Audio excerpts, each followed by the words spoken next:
aquí de vuelta, Momentum de la economía y los mercados, con Guillermo Santos de iCapital y con Fernando Luque de Morningstar. Hola Guillermo, hola Fernando, ¿qué tal? ¿Cómo estáis? Buenas tardes. Muy buenas, ¿qué Hola, tal? Bueno, no sé si habéis buenas tardes. tenido, no sé si habéis podido escuchar un poco lo que nos comentó ahora mismo Borja Traseira de Wealth Management, un poco de cara a esa temporada de resultados. Ellos no descartan que podamos volver a ver casos como esas caídas que se apuntó Netflix, Amazon, Facebook hace tan solo unos meses. La verdad es que pone un poco los pelos de punta, aunque teníamos un poco también la sensación de que las empresas iban un poco a aplazar sus guidance, que no iban a tocarlos demasiado a la espera de cómo se iban a desarrollar los acontecimientos. Pero bueno, ¿creéis que va a ser dura la temporada de resultados, Fernando? Sí, yo creo que va a ser dura, ¿no? Porque de alguna forma, pues el incremento de precios energéticos, los mayores tipos de interés, pues eso afecta a la actividad económica, ¿no? Quizás digamos, en la comparativa con el trimestre anterior, no va a ser dramático, pero tarde o temprano se va a notar la caída de la actividad económica pues en los resultados empresariales, ¿no? Algunos sectores se verán más afectados que otros, aunque nosotros es verdad que somos relativamente positivos, ¿no? Y optimistas, porque a nivel de valoración pues vemos valoraciones interesantes en prácticamente todos los sectores, ¿no? Pero es verdad que ahí pues lo que se comenta también es que las previsiones de los analistas son quizás un poquito altas comparado con, digamos, el entorno en el que estamos, y es posible ver ahí pues sorpresas negativas, ¿no? A nivel de beneficios. Guillermo. Bueno, yo creo que va a haber bastante dispersión. Energéticas van a ir muy bien, imaginaos, ¿no? El sector de energía, con estos precios todavía de gas y de petróleo. Bancos yo creo que aceptables, incluso bien. Otro tipo de empresas ligadas más al sector inmobiliario, demás, van a ir bien. Y luego lo que va a ir peor va a ser la industria manufacturera y la industria tradicional, donde los márgenes tienen que soportar el incremento del precio de la energía y, quieras o no, eso va a limar los beneficios. Entonces va a ir un poco, ya digo, por barrios, ¿no? Vamos a ver, en todo caso, no va a ser una temporada de resultados que cambie el tono de goteo bajista que tenemos en los mercados de acciones. Hombre, lo que hay que ver también es que no estamos en el máximo del mercado, o sea que de alguna forma las cotizaciones ya han recogido parte de, digamos, de esas previsiones grises, ¿no? Sobre los beneficios empresariales. Hemos corregido prácticamente un 20% en el mercado, incluso en algunos sectores como la tecnología un 30%, o sea que venimos de caídas, pues ahí, digamos, importantes ya, ¿no? No es que estemos hablando de corrección de los beneficios en un punto máximo del mercado bursátil, o sea que ya ha habido corrección y eso también hay que tenerlo en cuenta. Y Fernando, luego también quizás. habrá que tener en cuenta también las previsiones de subidas de tipos de interés por parte de la Reserva Federal, que de alguna forma podrían verse pues mitigadas o no ser tan agresivas como se pensaba al principio. De tipos de interés. De momento no se ha hablado de una gran crisis en el consumo, pero todo el mundo tiene un poco esa sensación de que podría llegar a producirse después del verano, Fernando, un poco de que la gente de repente diga hasta aquí hemos llegado, dejo de consumir, por supuesto lo que nos decía, bueno, lo que también nos habéis contado, ¿no? Vosotros a lo largo de todos estos viernes, la gente pues ya dice, me compro el coche o me espero ya al año que viene. Todas estas Sí, cosas. sí, no, claramente. A ver, yo salgo del supermercado ahora mismo y, a ver, me he quedado alucinado del precio de algunos alimentos, ¿no? Incluso he tenido que preguntar si el precio era correcto, si no había un error en el precio del producto, porque digo, es que es imposible que haya subido tanto, o sea que los consumidores ya lo están notando y lo van a notar cada vez más, ¿no? Y claro, eso afecta al consumo. Es verdad que esta temporada de turismo yo creo que no se va a ver tan afectado, pero más tarde que pronto pues se va a notar en el consumo de los hogares, claramente. Vamos, yo me he quedado ahí un poco alucinado del precio de algunos alimentos en el supermercado. Pues ya verás este verano el pulpo a la gallega, Fernando. ¿Eh? Sí, sí. Hombre, se hará algunas excepciones también, ¿no? Yo creo que hay que ser selectivo, como en la construcción de una cartera de acciones. Guillermo, tú sigues consumiendo en Inglaterra, ¿no? Estos días, hoy estás ya de vuelta. Sí. Hoy estoy en Madrid, el martes estaré en Reino Unido.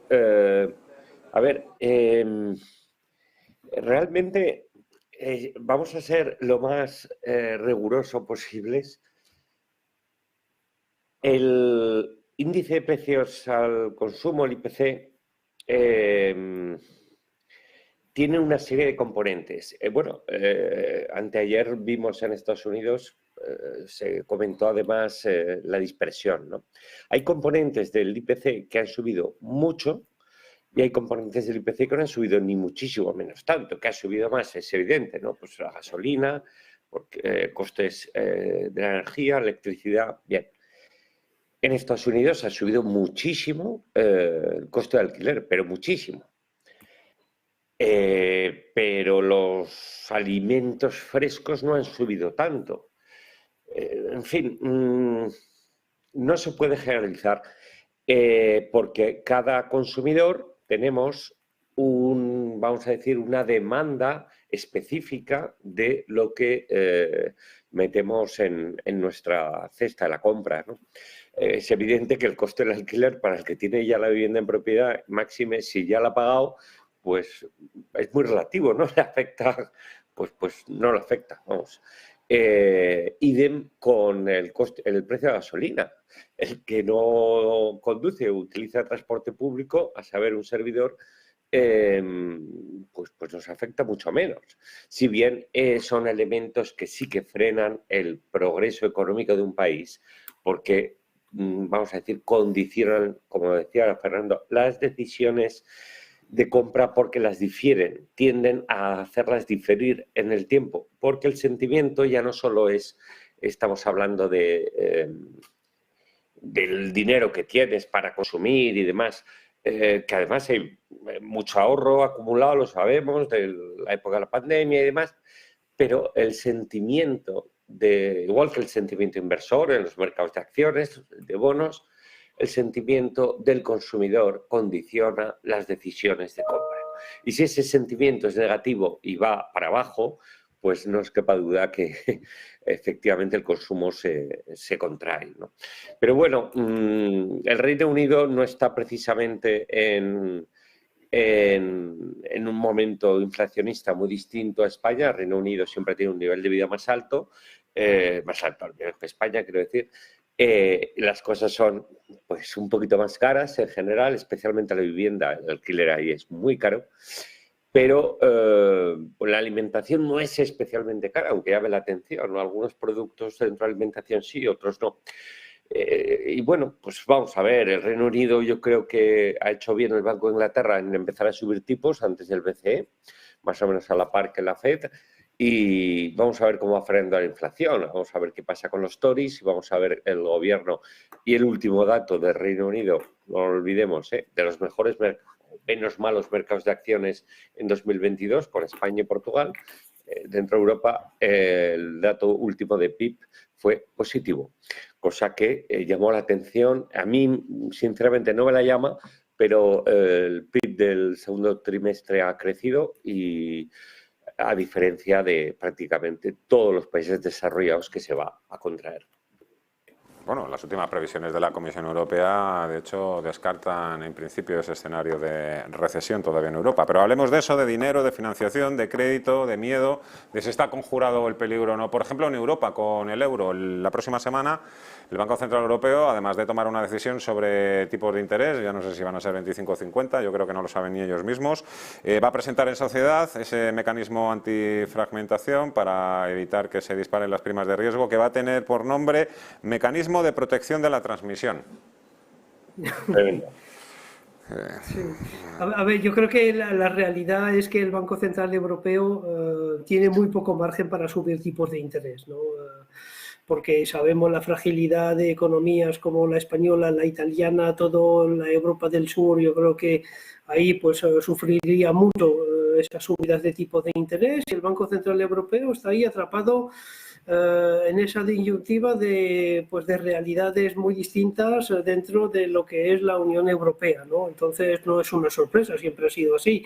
Entonces ahí la FED yo creo que pues nos está adelantando digamos a una velocidad tremenda, ¿no? Yo creo que están haciendo bien en subir los tipos de interés para intentar luchar contra la inflación, pero aquí en Europa tenemos ese problema de las realidades distintas en los diferentes países, y luego pues si a eso le añadimos la crisis energética que vamos a vivir en el próximo invierno, pues no sé cómo resolver esta ecuación. Yo creo que lo tienen muy difícil, y yo creo que, pero también en Estados Unidos, yo creo que las economías no están preparadas para ver subidas de tipos de interés, especialmente en los tramos largos, ¿no? Donde pues hay mucho, digamos, financiación de los propios estados europeos. No se pueden permitir tipos de interés excesivamente altos.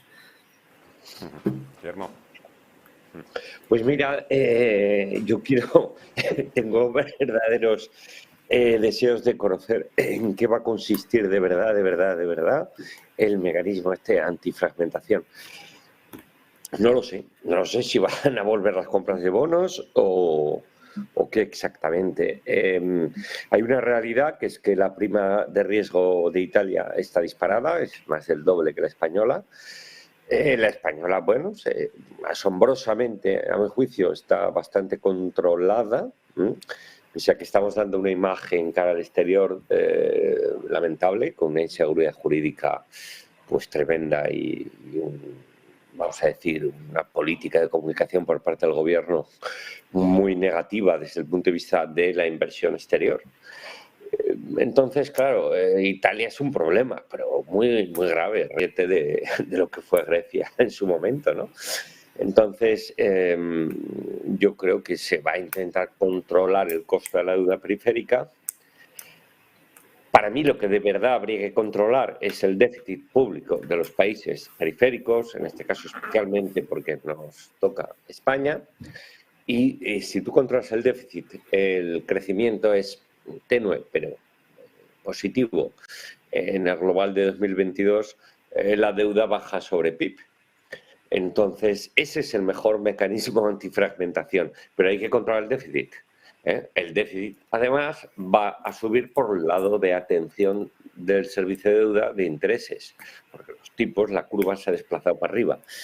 Entonces, en fin, ya puedes aplicar mecanismos antifragmentación, que el mercado es soberano. Si el mercado aprecia que hay dudas en la posibilidad de recuperar sus inversiones, la capacidad, lo que se llama capacidad de repago de algún país de la eurozona, haga lo que haga el BCE, las primas de riesgo se dispararán, incluido el bono alemán, el Bund, que está bastante alto, mucho más alto que a principio de año, y Europa tendrá un verdadero problema.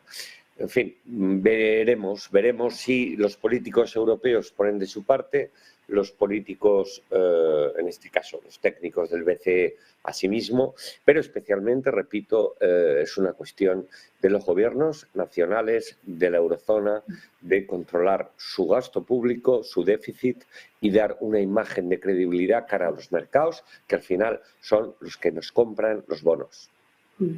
Eso tiene también implicaciones a nivel de construcción de carteras, ¿no? Y estaba pensando en el tema de la paridad euro-dólar, que ahí esa debilidad del euro, fortaleza del dólar, yo creo que no nos viene bien en cuanto a que somos grandes importadores de petróleo, por ejemplo, y de gas, pero a nivel de cartera eso significa que esta tendencia de la fortaleza del dólar yo apostaría que va a seguir, digamos, en esa dirección. y más viendo los problemas que tiene pues el Banco Central Europeo para subir tipos de interés y para luchar contra la inflación. Entonces ahí sí que tener algo de exposición al dólar, pero yo lo haría más por la parte de renta variable que por la parte de renta fija. Yo siempre digo que la parte de renta fija es la parte defensiva de la cartera y ahí no asumiría demasiado riesgo divisa en esa parte defensiva, pero en la parte de acciones sí que pues no temblaría en tener exposición al dólar a través de renta variable, a través de fondos de acciones. Preguntar precisamente, ¿no? Siempre surge la gran pregunta, ¿dónde es mejor invertir, en Estados Unidos o en Europa? Estamos viendo que en estos momentos el dinero el que está en Estados Unidos permanece ahí por los siglos de los siglos. Pero claro, por ejemplo, estamos viendo que China, pues, aunque los datos económicos tampoco es que sean para tirar cohetes ni son bollantes, la economía va en otra dirección distinta a la europea. Entiendo que también está saliendo mucho dinero de Europa y se está yendo a China, por ejemplo, Fernando. Sí, ahí a nivel de fondos es verdad que pues el timing del Banco Central chino es distinto del Banco Central Europeo y de la Reserva Federal. Tienen ahí un congreso a finales de año que yo creo que ahí quieren llegar, digamos, en buena posición, pero tienen también el problema de los confinamientos, ¿no? Que no son capaces de contener el COVID. Yo creo que es casi imposible contenerlo, ¿no? Y lo estamos viendo aquí en Europa yo ya no sé si en la sexta, la octava o la novena ola, pero es difícil controlar, digamos, el COVID-0, ¿no? Entonces ahí es verdad que China a mí me gusta simplemente por el hecho de que, siempre digo que hay que seguir la pista a los bancos centrales, y ahí el Banco Central de China está en disposición de pues, aumentar el crédito a las empresas, y ahí, digamos, el momentum es positivo para la economía china comparada con lo que vemos aquí en Europa y en Estados Unidos. Hay que recordar también que estamos y seguimos estando en un mercado bajista, hasta prueba de lo contrario. Entonces, yo creo que ahí pues mantendría un perfil conservador para la parte de renta variable, sin llegar a cero, ¿no? En acción. Yo creo que hay que tener acciones en cartera, pero ser un poquito más defensivo. Y dentro de las oportunidades, yo creo que China es una buena oportunidad. Además, viendo las correcciones que sufrió la bolsa china y determinados segmentos de la bolsa china, en particular el tecnológico, aunque bueno, han surgido recientemente pues más temores sobre pues los impuestos a las tecnológicas en China, pero yo creo que pues en términos de momentum está a favor de China. ¿Alguna idea para finalizar? Os pido a los dos, Guillermo, Fernando, algún producto, algún vehículo que veáis especialmente interesante en estos momentos, por lo menos tenerlo en el radar, no sé, algún fondo mixto, flexible, no lo sé, ¿eh? Guillermo. Cada vez más construir posiciones de renta fija vía fondos,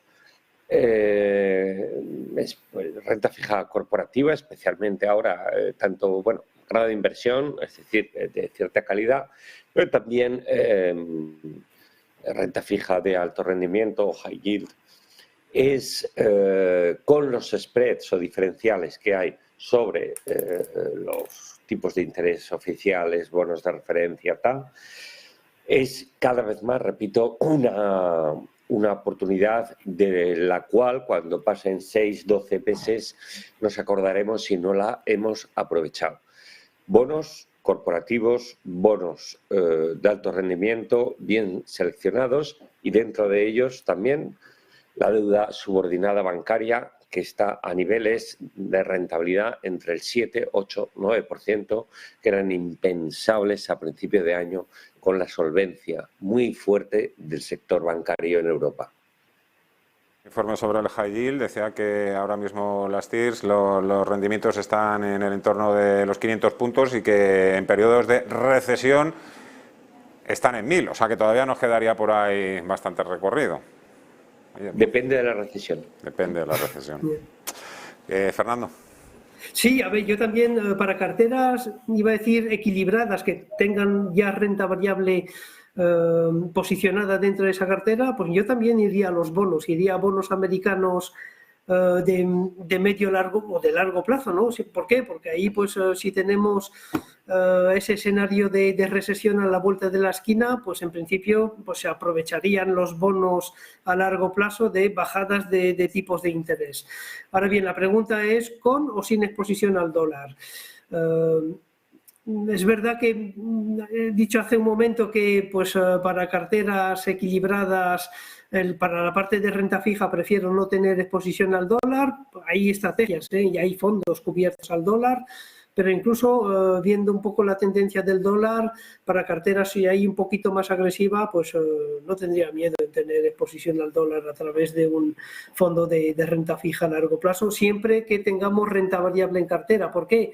Porque si nos equivocamos, es decir, si al final no tenemos recesión o es una recesión realmente testimonial, ¿qué va a subir dentro de la cartera? La renta variable. Entonces hay que tener renta variable por si efectivamente ese escenario de recesión no se da. Y si se da, pues vamos a ganar con la parte de renta fija en bonos americanos. Fernando Luque, editor jefe de Morningstar, Guillermo Santos y Capital. Gracias a los dos, un placer, buen fin de semana. Hasta la próxima. Hasta luego. Tenemos unas cuantas ideas para ir trabajando. La AIREF, el organismo independiente, calcula, ya sabéis que aquí salen previsiones prácticamente todos los días o se revisan. Normalmente se están revisando, claro, a la baja las del crecimiento y a la alza las de inflación. Dice la AIREF, el organismo independiente, que la inflación se situará en España de media, la tendremos a final de año en el 7,8% y alerta en un informe que acaba de presentar este viernes del shock sobre la economía que esto va a producir sobre los hogares. Hacemos una pausa y nos quedan todavía los gráficos, las tendencias, el trading. Hasta ahora.